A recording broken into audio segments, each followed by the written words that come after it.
Meghan Markle just handed everyone the most perfect example of walking back your own words that I've seen in months. And honestly, the timeline is what makes it absolutely wild.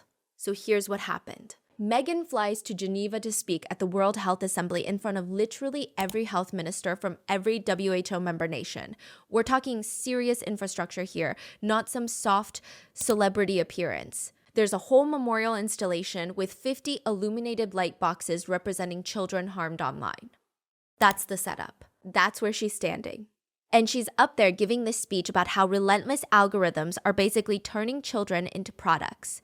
She's talking about how kids are exposed to content they never asked for, shaped by systems they can't even understand or opt out of because the platforms literally built it that way on purpose. The whole message is that children need to be safe by design, not by chance, meaning the responsibility is on the companies, not on parents trying to navigate something that was specifically engineered to maximize engagement above everything else.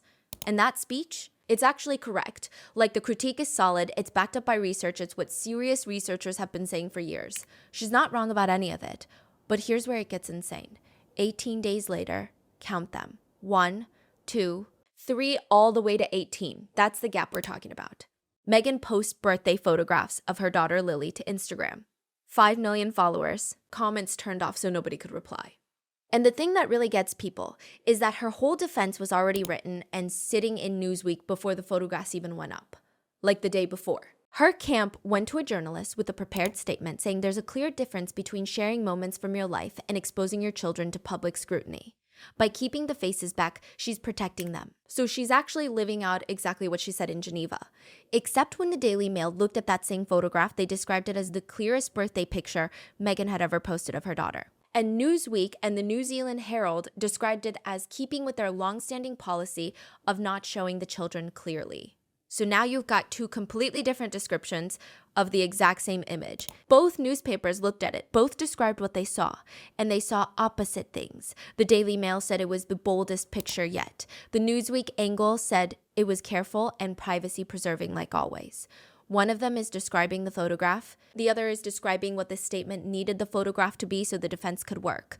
That matters because the entire thing falls apart if you hold those two descriptions next to each other. The spokesperson is banking on most people not doing that, not putting the Daily Mail assessment next to the Newsweek angle and asking which one is actually accurate when you look at the image. Because if you do, the central claim of the defense doesn't survive it. Either the image is the careful, privacy-preserving continuation of her stated policy and the Daily Mail got it wrong, or the Daily Mail looked at it accurately as the most identifying photo she's ever posted, and everything else is just framing. It can't be both things at the same time. And the key thing about this whole sequence is that Meghan didn't stumble into it. She wasn't surprised by criticism after the fact. She had the answer ready before anyone could even criticize. She lectured on an international stage in front of officials with actual authority and mandate to do something about protecting children. Online, then she had her team draft a defense for a post that hadn't even gone live yet. Then she posted it anyway, knowing exactly how it would land, with the answer already in the public record, and with the 18 days sitting right there on the calendar for anyone who wanted to count them. So what did she actually say in Geneva, because the words matter here, and being specific about them is important. This was World Health Assembly Week.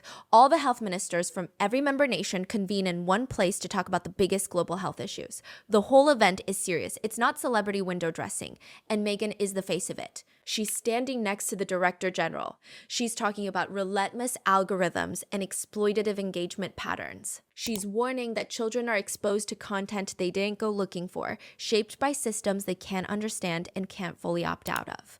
The speech itself is framing this as a systems problem, not a parenting problem, which is actually the argument that holds up when you look at the research. Kids shouldn't have to have perfect parenting just to avoid being harvested for engagement by systems designed specifically to maximize addiction. That's the point. That's what she said. And it's the correct point. But the thing that maddened everyone is that being right about a danger only matters if the person describing the danger actually lives according to that principle in their own life. The moment they don't, every sentence gets cheapened. The parents who needed to hear that warning start focusing on the messenger instead of the message. The cause gets tangled up with the contradiction. And that's exactly what happened here. Because Meghan didn't live according to the principle.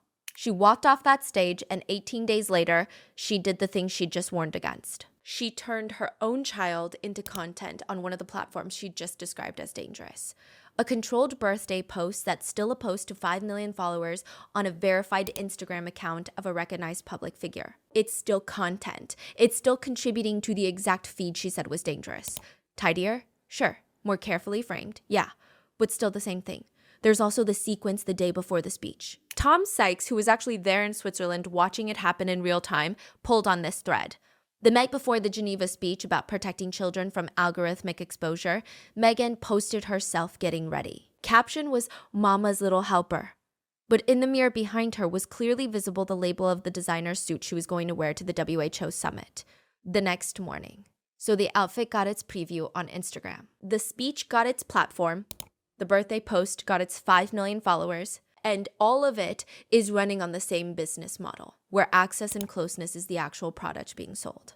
Now here's where the whole thing gets even more calculated. When you actually trace through it, Meghan didn't wake up on the morning of Lily's birthday and think, oh, maybe I'll post this and see what happens. The statement was already written, it was already vetted, it was already delivered to Newsweek the day before the photographs went live. So she had weighed the criticism in advance. She knew exactly how it would read. She knew what people would say about the contradiction, and she approved the statement and posted the pictures anyway, with the answer already in the public record and the 18 days sitting right there for anyone paying attention. That's the part that really got to people. Not that she made a mistake, not that she didn't think it through, but that she clearly thought it through completely, decided the criticism was worth absorbing, and proceeded anyway. Tom Sykes was in Switzerland watching the Geneva speech in person, and he called the birthday photograph staggeringly tone deaf. Richard Fitzwilliams on GB News said the Sussexes are tireless in self-promotion, and he described the habit of photographing the children from behind as very curious. That word doing a lot of work, because if Meghan genuinely wanted her children digitally invisible, she has the easiest tool in the world available. She just doesn't post them. That's it. She doesn't have to do anything complicated. She just doesn't post. But what she does instead is post them carefully on a schedule to her own platform. To 5 million people, that's not absence. That's art direction. That's brand management. Nick Ide is a brand commentator, and he told Newsweek the whole sequence felt hypocritical, and he pointed directly at the timing. Claire Cohen wrote a broadsheet column in The Independent arguing that posting your child repeatedly, even with the face kept back, betrays rather than protects privacy. And that piece ran not on some gossip website. That was a national newspaper on the same day all of this was happening. So you've got a royal commentator, a brand expert, and a national newspaper columnist all looking at the same 18 days independently on the same day and all landing on the same word. Hypocrisy. 3 different professional lenses, 3 separate deadlines, 1 word arriving from 3 different sources, and none of them coordinated. That's not coincidence. That's a description. When that many people in different fields all look at the same timeline and reach the same conclusion, they're not being coordinated by gossip media. They're seeing something that's actually there. Now, there's also this thing where the defenders of Meghan make an actual argument that deserves credit because it's not absurd. They point out that a single controlled once-a-year photograph is not the same as a relentless round-the-clock algorithmic feed. A curated birthday picture posted by a mother on her own platform is categorically different from handing a kid a device and letting the recommendation engine run for 6 hours straight. By that logic, Meghan is drawing the exact line she described in Switzerland, sharing the moment while guarding the identity. Choosing the post rather than the algorithm, the curated glimpse rather than the endless feed. And there was actually a child welfare expert who spoke to Newsweek for the story and conceded that a face kept back is genuinely safer than a face on full show. Facial recognition systems do less work with a partially obscured image. The targeting behavior that parents of public figures reasonably fear has less material to work with, so the defenders aren't wrong to make that argument. The expert wasn't wrong either. The problem is that the Geneva speech was never only about facial recognition risks or screen time minutes.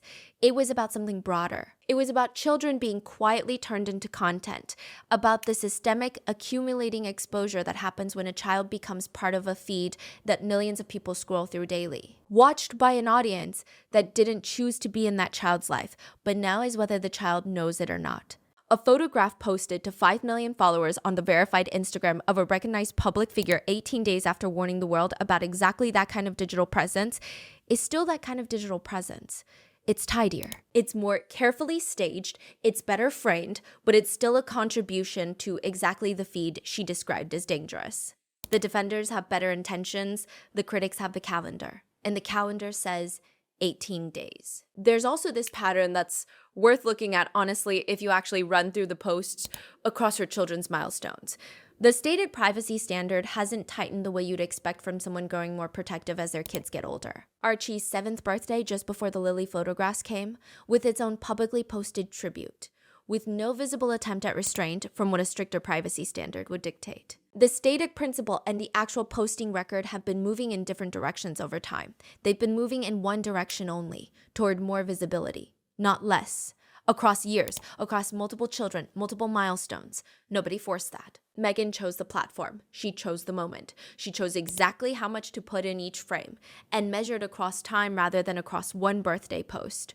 The answer has been more. There's also Harry in all of this. He went on record on the Hassan Minhaj podcast in 2025 describing major social media platforms as evil and wicked. His wife posted their daughter to one of those platforms 18 days after a speech condemning what those platforms do to children. The household's stated public position on social media and the household's actual use of social media for commercial and brand purposes sit in their own specific tension, separate from the Geneva speech but running exactly parallel to it. Two people whose public statements describe social media as dangerous, posting to social media at a rate determined by brand strategy rather than personal necessity.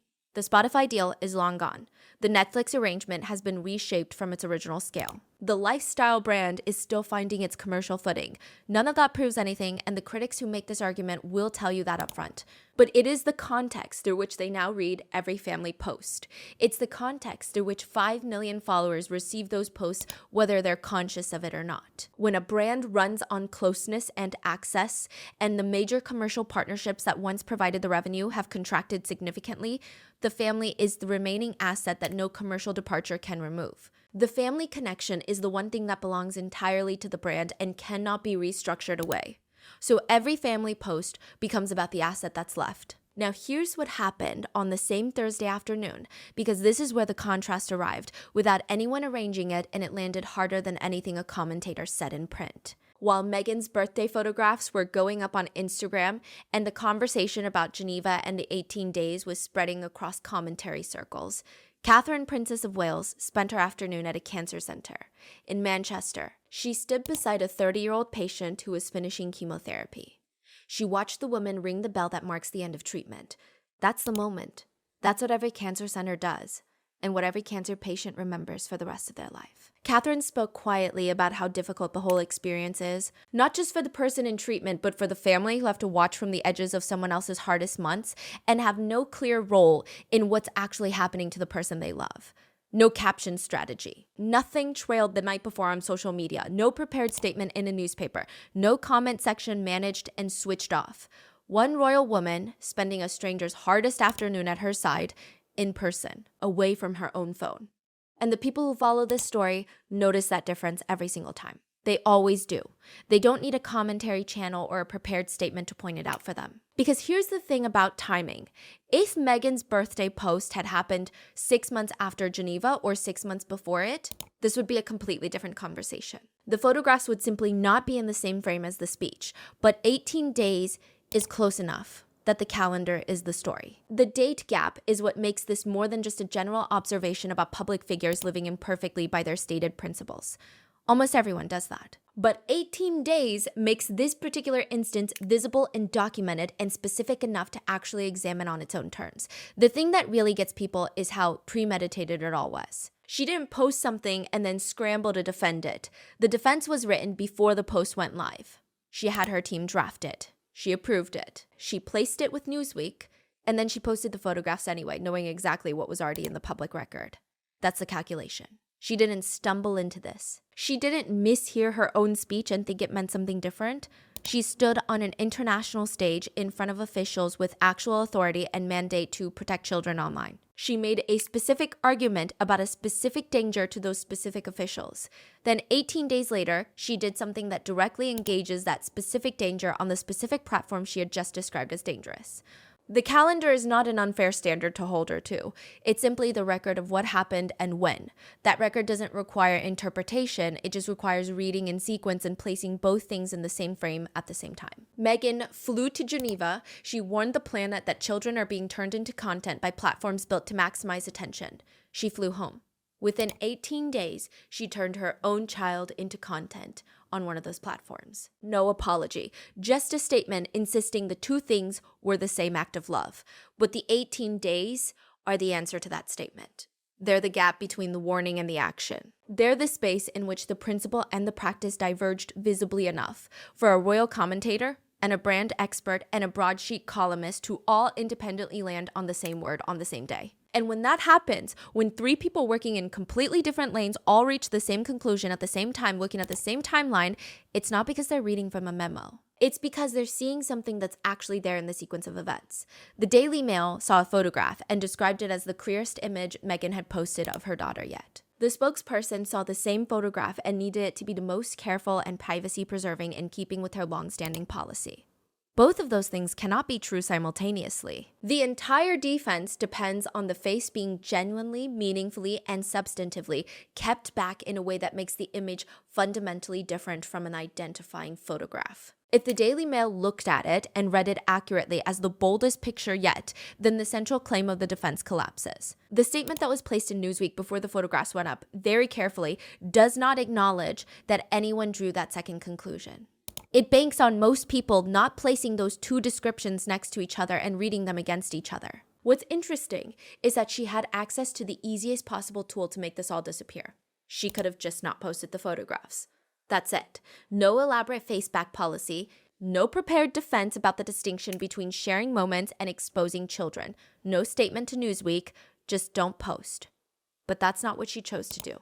She chose to post to 5 million followers. She chose to post on the platform she just described as dangerous. She chose to do it 18 days after warning an international audience about exactly this behavior. And she did it all with her eyes fully open and her defense already publicly loaded and the calendar sitting right there. The birthday post itself is what makes this land so hard because it's the most relatable thing about the whole story. A mother wanting to mark her daughter's birthday, wanting to share the moment, wanting to document it. That's normal. That's human.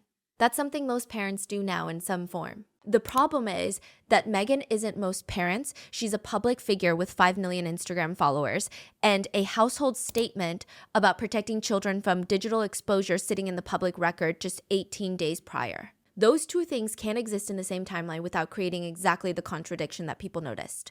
The contrast with Catherine that same afternoon just made it sharper, because Catherine was also dealing with a serious moment that day. She was sitting with someone in the hardest experience of their life, and she was doing it in person and without documentation, without a caption, without a strategy, just showing up and being present with a stranger because the moment mattered more than the signal. And people notice that. They don't need it explained to them. They see the difference between a curated moment shared with millions and a real moment shared with one person. They see the 18 days on the calendar. They see the Geneva speech in the record. They see the prepared defense that was filed before the photographs went live, and they understand what that sequence communicates.